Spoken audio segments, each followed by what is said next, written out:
নিয়ামত। আল্লাহ তাআলা যদি আমাদেরকে সুস্থ না রাখতো তাহলে আমরা এই জান্নাতের বাগানে আসতেও পারতাম না, বসতেও পারতাম না। আল্লাহ তাআলা আমাদেরকে এত বড় নিয়ামত দিয়েছেন যে আমাদেরকে অসুস্থ না রেখে সুস্থ রেখেছেন।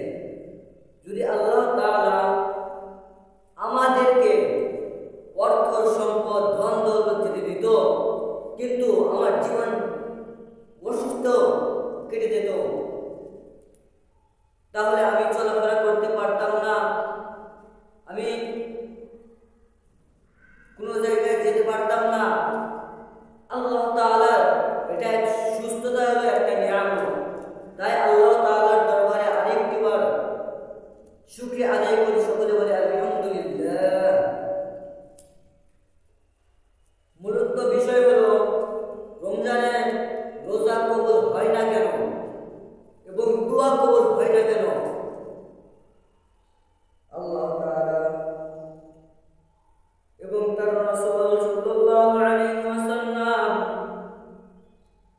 তার পবিত্র হাদিস শরীফের মধ্যে বর্ণনা করে আসেন, তিন ব্যক্তির দোয়া ব্যর্থ হয়ে যায় না।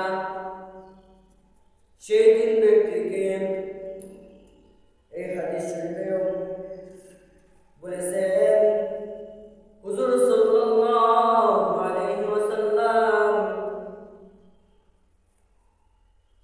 ইরশাদ করিল, তিন ব্যক্তির দোয়া ব্যর্থ হইয়া যায় না।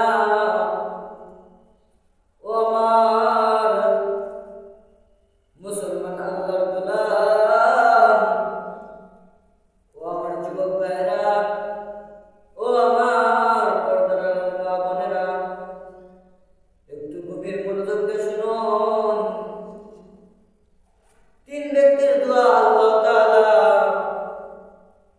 কখনো ফেরত দেয় না, কখনো ব্যর্থ করে দেয় না। ওই তিন ব্যক্তিকে এক নম্বর হলো ইফতারের সময় রোজাদারের দোয়া। ইফতারের সময় কার দোয়া? রোজাদারের দোয়া। এক নম্বরে হলো রোজাদারের দোয়া, ইফতারের সময় রোজাদারের দোয়া। দুই নম্বর হলো ন্যায় বিচারক বাদশাহের দোয়া।